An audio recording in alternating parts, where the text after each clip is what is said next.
Hello दोस्तों, आज महिलाओं के आरक्षण के बारे में बात करना है।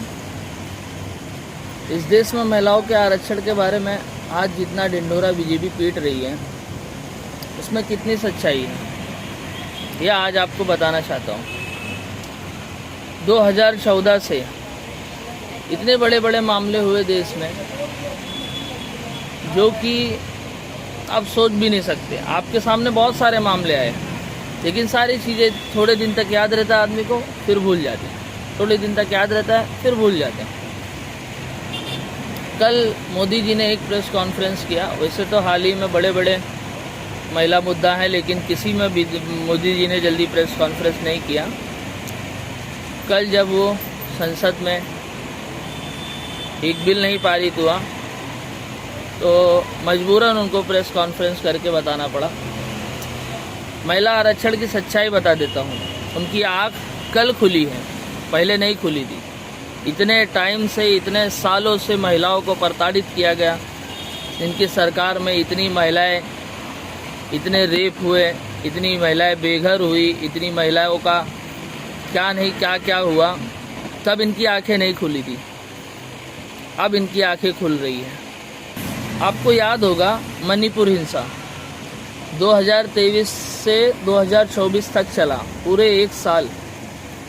मैतई और कुकी समाज जो कि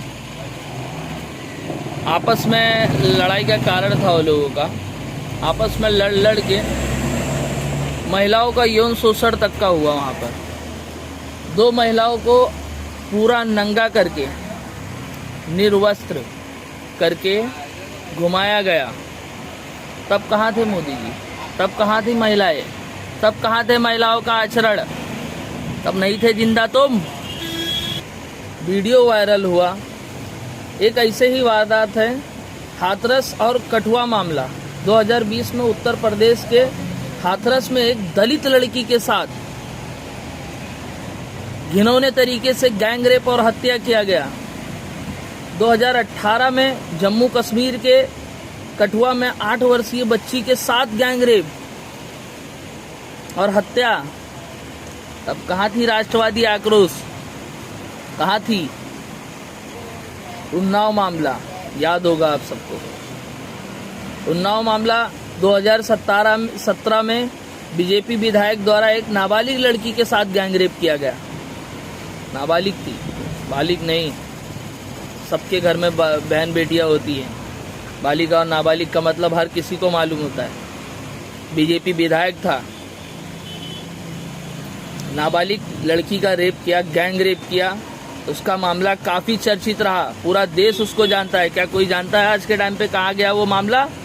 किसको सजा मिली? कुछ हुआ? नहीं हुआ। जिसमें पुलिस जांच पर भी सवाल उठे, काफी सारे सवाल। महिला विरोधी कानून, महिला विरोधी कानून। अरे कैसा पागल समझे पूरी देश की जनता को? भांग खा के आए सब। बिल्किस बानो का केस याद होगा आपको। हिंदूवादी सरकार बना के बैठे। बिल्किस बानो की केस 2002 के गुजरात दंगों में बिल्किस बानो के साथ गैंगरेप हुआ। दोषियों को 2022 में गुजरात सरकार द्वारा रिहा किया गया। गुजरात में किसकी सरकार थी? कौन देगा इसका जवाब? क्यों रिहा किया गया? अपराध करके तुम्हारे अगर चट्टे बट्टे हैं तो उनको छोड़ दो, बाकी सब चूतिए इस देश में, भांग खा के बैठे सब। आपको याद होगा महिलाओं के खिलाफ अपराध के नवीनतम आंकड़े, एनसीआरबी की रिपोर्ट है 2022 की। कुल मामले वर्ष 2022 में महिलाओं के खिलाफ अपराध के 4,45,256 मामले दर्ज हुए। क्या हुआ? कुछ हुआ? कहाँ गई महिलाओं की? आप तो खुद ही बोलते हैं भाषणों में, बेटी बचाओ बेटी पढ़ाओ। अरे देश को कहाँ ले जाना चाह रहे हैं? किसके हाथों में दे दिया है देश को आपने? बर्बाद मत करो लोगों को। लोग इतने बुद्धि भ्रष्ट नहीं हैं जितना आप लोग समझ रहे हो। 1 घंटे की बात करो, प्रति घंटा औसत, इसका मतलब है कि देश में हर घंटे महिलाओं के खिलाफ 51 से अधिक मामले दर्ज होते हैं। कितने पर कार्रवाई हुई बताओ मुझे, कितने पर कार्रवाई हुई? 2021 का आंकड़ा है एनसीआरबी की रिपोर्ट के तहत 4,28,278 मामले। उसकी तुलना में 2022 में 4% अधिक वृद्धि हुई, ज़्यादा मामले बढ़े। कौन जिम्मेदार है? किसकी सरकार है? किसको ध्यान देना चाहिए? किसको पुलिस बल लगाना चाहिए? आम चीज़ों में तो आप पुलिस बल लेके घूमते हो। हाँ, डिटेंशन सेंटर में डालना हो, कोई प्रोटेस्ट कर रहा है उसको उठा के जेल में डाल दो, कोई तुम्हारी सरकार के खिलाफ बोले उसको जेल में डाल दो। सबसे ज़्यादा तो यूपी वाले टकलू बाबा, उनको इतना नहीं पता है कि उनके कार्यकाल में कितने अपराध हो रहे हैं। दिन भर डिंडोरा पीटते हैं, कटमुल्ला पंथी, कटमुल्ला पंथी। अरे कटमुल्ला पंथी, ये देख लो पहले 2022 में उत्तर प्रदेश में 65,743 मामले, सबसे ज़्यादा मामले दर्ज किए गए।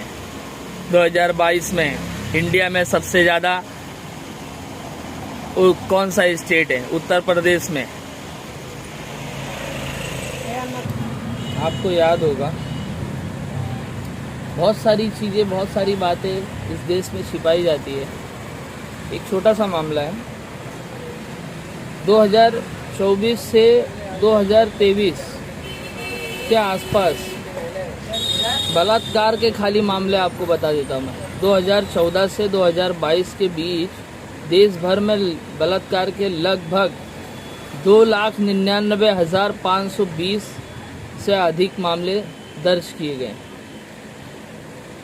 अब जब आपको मालूम है इतने बलात्कार हो रहे, इतनी हत्याएं हो रही हैं और इतनी सारी प्रॉब्लम्स हैं, तो क्यों नहीं कोई सख्त कानून लाया जाता है? क्यों बलात्कार करने के लिए छोड़ा जा रहा है सबको? क्यों लोगों को प्रोत्साहित किया जा रहा है? उसी टाइम पे जैसे दुबई, सऊदी, बड़े बड़े कंट्रीज़ में अच्छे कानून हैं हर चीज़ के लिए। अपराध करने के लिए आप ही लोग तो बढ़ावा दे रहे हो। आखिर आदमी दूसरी सरकार बनाता है, दूसरी सरकार लाता है, तो उसको किस लिए लाता है? कि हमारे लिए पिछली सरकार से कुछ बेहतर करेगी ना। तो आप तो और बेहतर कर रहे हो, या देश की और बर्बादी कर रहे हो। तो शायद बात आपकी पार्टी वालों को मालूम होगा, और जो हिंदूवादी लोग होंगे उनको ही मालूम होगा। जो 75% 60% का दिन भर डिंडोरा पीटते हैं, हम 75% है 60% है, उनको ही मालूम होगा भाई। जब इतने अपराध हो रहे हैं, इतने बलात्कार हो रहे हैं, इतने महिलाओं के ऊपर तकलीफ़ें हो रही है, तो उसको क्यों नहीं सुधारा जा रहा है? आखिर सरकार बनाया जनता ने तो किस लिए बनाया? कि आप वही पुराना घिसा पीटा कानून जो है पारित किए रहो और बाकी आगे कुछ बदलाव ना करो। बदलाव खाली एक भी, इतने सारे बड़े बड़े केस हो गए, मणिपुर का, इंसा बिल्किस बानो का, उन्नाव रेप केस, क्या किसी पर भी मोदी जी ने आके एक बार भी डिबेट दिया? एक बार भी प्रेस कॉन्फ्रेंस किया? नहीं किया। पड़ी नहीं है उनको तो बस इजराइल फादरलैंड है, अमेरिका पापा लैंड है, और क्या नाम है उसका, बाकी सब फादरलैंड मदरलैंड बन गए खुद।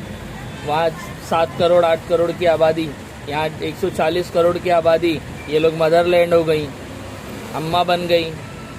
हम लोग चूतिया हैं, बाकी वो बाप हो गए, हमारे फादर हो गए। क्या बोलेंगे बाबा से जाहिल सोच वालों का। भारत में हर दिन 86 बलात्कार होते हैं। 86 विधायक के तुम्हारे कोई सपोर्टिव रहेंगे, कोई रिलेटिव रहेंगे, उनके चाचा विधायक हैं, उनके मामा विधायक हैं, उनको बचाओ, उनको कुछ ना होने दो, उनके रिश्तेदार है, उनका जीजा है, उनका साला है, वो कुछ भी करे, वो बाप हो गया तुम्हारा 7वीं फेल आदमी जो है मंत्री बन के बैठा है, एक IAS जो है पीछे उसका हुक्म सुन रहा है। क्या है ये? कब तक ऐसे चलेगा? देश की जनता बेवकूफ़ है, वाकई में है। देश की जनता बेवकूफ़ नहीं होती तो ऐसे लोगों को कब का लात मार के फेंक दी होती। हिंदू मुस्लिम का आंकड़ा गिना गिना कर पिछली बातें, पुरानी बातें चटा कर लॉलीपॉप गद्दी पे बैठने का तुमको ये सवार है, धुन सवार है। गद्दी पे बैठना बहुत आसान है, हिंदू मुस्लिम करो, बैठ जाओ, क्या करने का है? भाड़ में जाए जनता, भाड़ में जाए शिक्षा, भाड़ में जाए लोग। किसी के बच्चे पढ़े या मरे, किसी के बच्चे रहे या ना रहे। मेरठ में कितना बड़ा ये हुआ, कितने घर टूटे, 44,000 लोग बेघर हुए।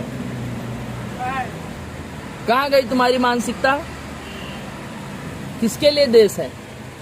लोगों के लिए तो है। अगर वो लोग 60 साल से रह रहे हैं तो क्या गैर कानूनी तरीके से रह रहे हैं? आज अगर कोई सरकारी दफ्तर में काम करवाने जाना हो तो बिना घूस लिए काम नहीं होता है। आज खुलेआम पुलिस हर कोई घूस लेता है, होटलों से, दुकानों से, सब कहीं जगह से। कहाँ है जनता? तुमको बस खाली जनता है, जनता को बस खाली अरे कोई कुछ नहीं कर रहा तो हम काहे के लिए करें। अरे भाई, एक दिन में 100 केस के आंकड़े हैं, बलात्कार होता है डेली, 100 बलात्कार। मजबूत कानून बनाओ। क्यों नहीं होता दुबई सऊदी में एक भी बलात्कार? काट दिए जाते हैं डर के वजह से कि अभी कुछ करूंगा काट दिया जाऊंगा, चोरी करूंगा काट दिया जाऊंगा, हाथ काट दिए जाएंगे। क्यों नहीं बनाते हो भाई? सत्ता में तुम हो, हम थोड़ी हैं। हमको बनाओ, सत्ता में बिठाओ। या तो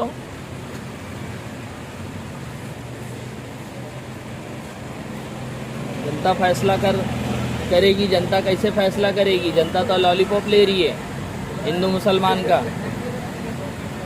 जनता को थोड़ी फर्क पड़ता है। जनता के ऊपर जब आएगा, जैसे कि हम मेरठ में देखो, कुछ 2-4 घर पहले मुसलमानों पे टूटे, तब लोगों को बड़ा तकलीफ हुआ, मुसलमान समुदाय के लोगों को। हिंदू समुदाय के लोग, कुछ लोग जो है लड्डुआ बांट रहे थे, लड्डू बांट रहे थे। लड्डू बांटने के बाद अब जब उनका 44,000 लोगों का, उसी में मुसलमान हिंदू सब है, तब लोग अब छाती पीट के रो रहे हैं कि हाँ, हम बीजेपी को कैसे ले आए, हम बीजेपी को। अरे भाई, तुम्ही ने लाया है। अभी पूरी आबादी 75% 60% है।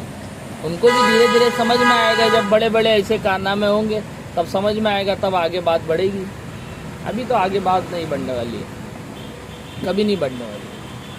मोदी जी की बात कर लो, 2014 में चुनाव जीते थे, जीतने के बाद अपनी पत्नी जी को छोड़ दिया। अपनी पत्नी को किस लिए छोड़ा? कि हम जा रहे हैं देश की सेवा करने। अरे भाई, आप जरूरी थोड़ी आप आके इतने महंगे महंगे सूट, 10 लाख के सूट पहनते हो, सब चीज़ करते हो, इतने जहाज प्लेन बड़े बड़े जगहों पे घूमते टहलते हो, जाते हो यहाँ वहाँ, पत्नी को भी रख सकते थे साथ में। क्या प्रॉब्लम है भाई? उनसे कोई प्रॉब्लम थी? हिंदू धर्म में माना जाता है परमेश्वर पति को जो है, पत्नी एक भगवान का दर्जा देती है, पति परमेश्वर बोलती है, जीवन साथी अर्धांगिनी, शरीर का आधा हिस्सा बनाती है, आधा हिस्सा बनाती है, मानती है। छोड़ दिए, मैं जा रहा हूँ फलाने जगह देश की सेवा करने। यही देश की सेवा कर रहे हो आप? अभी वक्त है। देश की जनता को ये समझ लेना चाहिए कि उनके बच्चों की हेल्थ, उनके बच्चों का स्वास्थ्य, उनके बच्चों की शिक्षा, उनके बच्चों का आगे की ज़िंदगी, आज 10 रुपये भी कमाना लोगों के लिए बहुत बड़ी बात हो गई है। आज देश की स्थिति एकदम खतरे में है। आखिर आगे के बारे में आप नहीं सोचोगे अपने बच्चों के, तो कौन सोचेगा? मोदी जी थोड़ी सोचने वाले हैं। तो जब अपने ही बच्चे बाल बच्चे सब छोड़ के चले आए तो तुम्हारे बच्चों के बारे में क्या खाक सोचेंगे?